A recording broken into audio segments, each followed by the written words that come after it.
What's going on, Bulls fans? Welcome to another episode of Chicago Bulls Central, your number one spot for everything Chicago Bulls related. And unfortunately, we're about to talk about the Bulls getting their ass whipped. We're going to get into all that and more right after this. You are now tuned in to Chicago Bulls Central, your number one place for all Chicago Bulls news and content.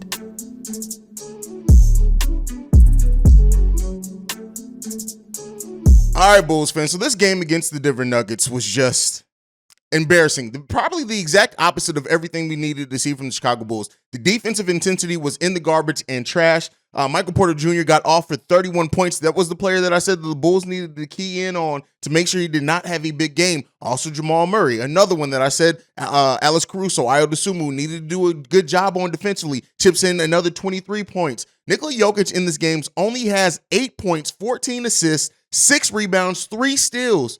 But at the end of the day, the Bulls just did not give the defensive effort enough around everything else other than Jokic to stop this game. When you look at Brown with 13 points off the bench, a huge production off the bench overall from this team. Aaron Gordon also chipping in 13 points. On the flip side of this, even though Zach LaVine, the end game, it looks pretty good with 21 points, DeMar DeRozan only 16 points. Nikola Vucevic only 9 points. Patrick Williams does end up getting 15 points, 4 rebounds, 1 assist, 1 steal, and 2 blocks in this game, but that's because they basically let him finish out the game. This was a game in which I'm putting this loss 100% on Billy Donovan. The Bulls did not seem to have a game plan. They did not have a very good defensive plan in place for this at all. They came out flat after having the most rest that they're probably ever going to have this season. For the Bulls to give this type of performance and to fall to 6-8 on the year at a time where we were hoping to see the best version of Bulls basketball. We got everybody but Kobe and Lonzo healthy. The team's been able to get in practices. The team's had the most time off after having a grueling schedule to start. This loss left for every Bulls fan that critiques this team, every Bulls doubter, everything that you typically look at from this team and that can cast doubt upon, we saw that in this game. This game was super frustrating, and I don't know, man. And I didn't do the post-game live show last night, in part because I would have been just going the hell off. This was just not a good effort from the team. Not in any stretch of the imagination. The bench performed pretty well. That is our strength, and one of Denver Nuggets' bigger weaknesses is their bench, especially missing Bones Highland. But the way that this team came out and the lack of intensity, the lack of purpose, this team just played a flat game. And the reason why that's most concerning is that this is where we expected the Bulls to not necessarily turn the corner, right? But you had more practice. You've been at home for over a week, right? We expected to see all these things, and it just didn't. It just didn't. Michael Porter Jr. going 11 for 16 and 6 from 9 from three-point range. That's exactly what I said we needed to disturb and keep this team from doing. And that is on Billy Donovan. And part of the reason why that is because Billy Donovan keeps going to Alex Caruso on these taller, longer players, instead of Patrick Williams or hell, even DJJ at times, and we're seeing that it's just not working. I've been very vocal at the fact that I don't think and see this team making a huge move by the deadline. But if we keep getting performances like this, I don't know if I can keep holding on to that and hope that's true. This team failed to disrupt anything the Denver Nuggets wanted to do on defense. I have no idea, man. It was frustrating as hell to see this game, this team continually getting blown out at home. This is how you're going to perform at home, right? This is how you're going to perform at home in front of your home crowd, in front of your biggest supporters, the people that spend their money in this city to sit there and watch this team, and you come out and give a bullshit ass performance like this.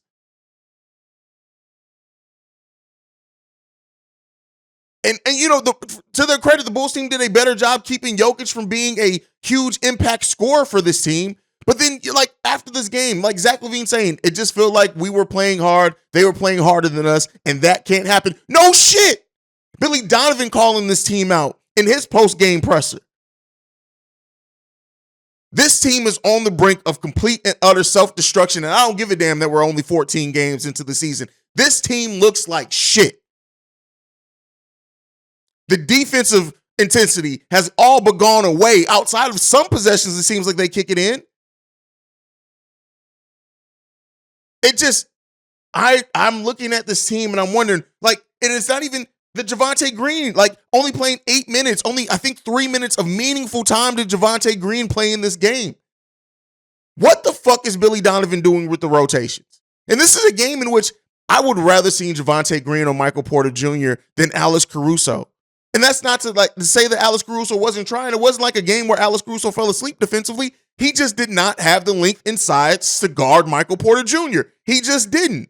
Michael Porter Jr. literally licked his chops every time he saw Alex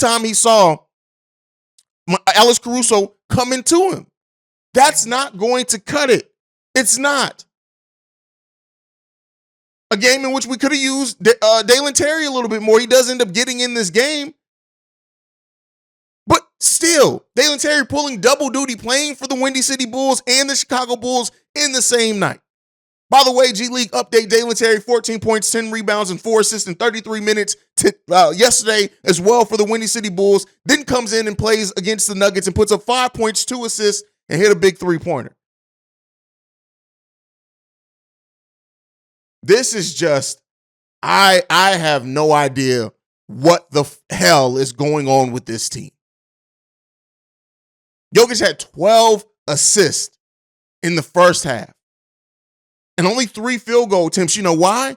Because Jokic didn't even need to be a scoring threat in this game for them to have success against the Chicago Bulls.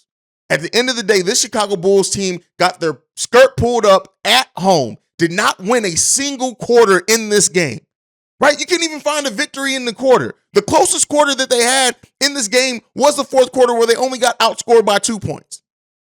But they lost every single quarter of this game. This team did not perform to the level that you would even expect.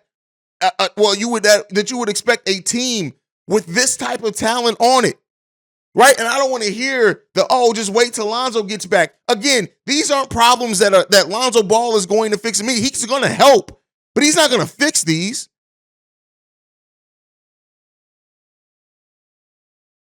The Denver Nuggets in this game shot 60% from the field. 60%. That's not just a team getting hot. That's a lack of defense. When you let it to 49, 50%, that's a team being hot. The Bulls shot 49% from this team, from the field overall. They shot pretty good in this game. 40 for 81 in this game with 24 assists on 40 made baskets, but still. 60% from the field and 48% from three-point range is what we allowed the Denver Nuggets to shoot in this game. We tied the rebounding battle, so I guess there's a minor victory there. I don't even know if you want to say that we had more blocks. We had 4 blocks in this game. But this, seeing the execution down the stretch, this team got punched in the mouth and looked at the Denver Nuggets and said, oh, you got it.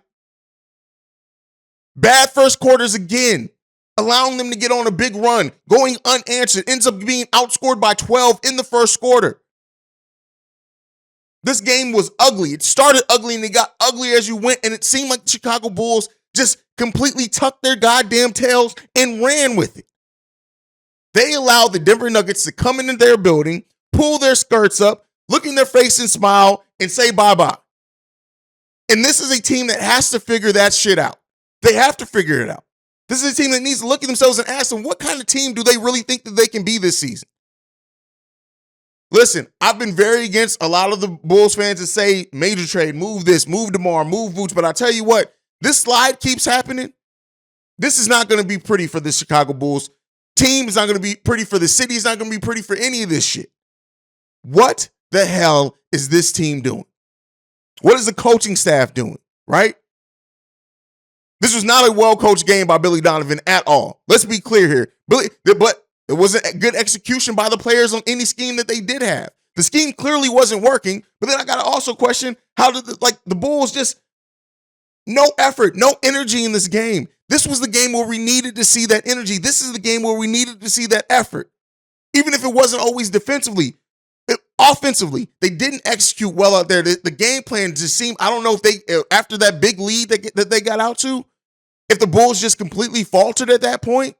But this was a team that came in that looked Like they were just outclassed and outmatched, and they at that point just said, hey, we ain't got it tonight.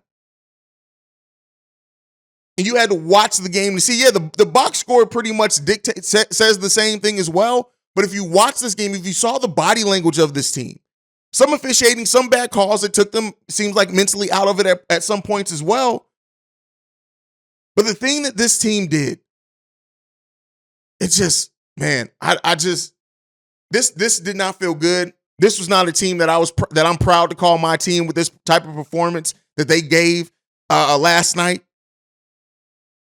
Not at all, man. This wasn't it. And we can't keep relying. If you keep relying on your bench to set the tone and the energy, you're always going to get out to slow starts. The bench performed pretty damn good. Dragic still being Dragic, hitting some big shots, some crazy layups as well that Goran Dragic hit in this game. Andre Drummond looked like Andre Drummond again after his first game back, looking kind of flat. Comes in this game, gives the double-double off the bench that we have come to expect from Andre Drummond, chipping in an assist, and is still on top of that, only one turnover from him. And Patrick Williams, who didn't play bad, didn't play great defense at all either, but the team was playing bad defense overall, still should have been in this game in some moments where they had Alex Caruso, where he was clearly getting cooked by Michael Porter Jr. Man, I just, again, this is just another situation, another time where this team, like I said, this team is just, they're proving all the doubters right. And I hate to say that at this point last season, we were saying that this team were proving the doubters wrong. We can't say that. Yes, they have had a tough schedule. Yes, they have played better competition. All that, yes. But it's not getting any easier for the Bulls. We do go down in New Orleans next, where we face the Pelicans, who ate our food last time. Hopefully we come up with a better game plan this time. Then we go back home for games against Orlando and Boston. And then we go to Milwaukee. Then we go to OKC. Then we go to Utah. Then we go to Phoenix. Then we go to Golden State. If this team is not trying to figure, this team does not figure this shit out, this is going to be ugly start to the schedule. And we can very well see the Chicago Bulls start off this season 6-12. It's very possible if this team doesn't look at what they're doing and fix it. And there's not one answer. There's going to be a lot of people who say, oh, well, you just need to do this. You just need to do that. Oh, Lonzo's just going to fix this. No, that's not going to happen. And Billy Donovan can do all the calling out he wants to in post-game pressers, but the main person that Billy Donovan needs to call out is his goddamn self. Billy Donovan has to look at himself and wonder, as the head coach of an NBA basketball team, why the hell you keep getting out-coached, and then why the hell your teams keep coming out flat? Are you not motivating enough? Are you not firing up enough? There have been a lot of people over the last year or two that have been saying, hey, I want to see Billy Donovan get a tech for the team. I want to see Billy Donovan get fired up. And I keep saying that's just not in Billy Donovan's nature. He's not going to be that type of coach. But maybe that's the type of coach that we need. Because if the players clearly aren't responding, right? If they're not executing the game plan, let's remove it. Let's say Billy Donovan came up with an excellent game plan in this and the players just did not execute it. It's still something. It's still, again, the players hold responsibility for their play absolutely as well. But the coaching staff, when you get outclassed and outcoached in a method like this, whereas Jokic didn't even have to be a scorer for this team to have a 20-point victory against you, you got to look at yourself. You got to look at the coaching staff as well. This loss was a debacle. This loss was debilitating. This loss was disheartening. This loss was a lot of disses, man. A lot of it. This game starting off with a turnover at that on the first possession. That was the tone. I literally looked at that and said, we are in for a hell of a game today. The first quarters, this team has to figure out. The lack of defensive intensity in the fourth quarters, this team has to figure out. Zach LaVine, Billy Donovan can talk all day about the energy that this team needs, but guess what? It's all just words. You got to prove it on the court, Chicago. And until the Chicago Bulls team wakes the hell up and acts like they're taking this shit with some type of pride, we're going to have a lot of losses like this in our near future with the type of teams that we're about to face. We face teams that have matchup advantages against us, even the Orlando Magic, who aren't playing the best this season. But we know that team is a long team, and they're going to score. Their interior scoring is pretty damn good, and our interior defense sucks. We got the New Orleans Pelicans coming up. on Wednesday, and hopefully this team uses the next 2 days to really prepare and come out with a great game plan. But I don't know about you guys, man. Losses like this suck. They're frustrating, and it really concerns me about the heart of this team. And that's always the scariest thing, right? We can go over sometimes you just don't have the skill. We can go over sometimes you just don't have the talent. But this team playing with no heart, this team playing with no determination is the biggest concern for me with this team so far. Because heart is a hard thing to get a grip on if you let it go too far into the season. And I'm not joining the Sky is Falling Bulls fan. I'm not saying it's all for naught. It's all over. This is still an early part of the season, and we've seen teams turn it around. But we got to start seeing signs of this sooner rather than later. It's it from now to the end of November. The Bulls, they got to step it up. If we go into December and we finish out the month like we've started this off, this is going to be very ugly for the Chicago Bulls. Can they do it? Remains to be seen, and we'll see how they come out Wednesday against New Orleans Pelicans. But at least right now, we got to sit with this loss. This team has now lost 4 out of the last 5 games. That's just not going to cut it. But you guys can let me know what you think. Make sure you follow the show at Bull Central Pod. You can send us any feedback, questions, comments, concerns, bullcentralpod@gmail.com. Lastly, if you want to leave a text and or voicemail, the number to do so, 773-270-2799. We're the number one spot for everything Chicago Bulls related because of you guys. And like I like to end everything on, go Bulls. Love you guys. Peace, y'all. This has been a presentation of the Break Media.